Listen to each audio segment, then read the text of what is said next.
السلام علیکم، میں ہوں مسز خان اور آپ دیکھ رہے ہیں hot link news HD TV۔ آئیے لیے چلتے ہیں آپ کو آج کی تازہ خبر کی طرف۔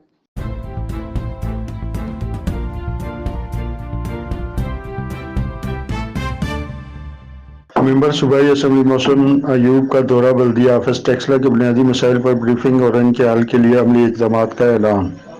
ممبر صوبائی اسمبلی محسن ایوب کا دورہ بلدیہ آفس CO بلدیہ بھی اس موقع پر موجود تھے۔ عوامی حلقوں نے مسائل سے آگاہ کیا جن میں تجاوزات، ٹریفک کے مسائل، اشیاء ضروریہ کی نرخناموں پر عمل درآمد کا فقدان، امن و امان اور اسٹریٹ کرائمز کے حوالے سے اپنے تحفظات سے آگاہ کیا، جس پر ممبر صوبائی اسمبلی محسن ایوب خان کا کہنا تھا کہ وہ اس حوالے سے تمام عملی اقدامات کریں گے اور جس متعلقہ اتھارٹی کے مسائل ہیں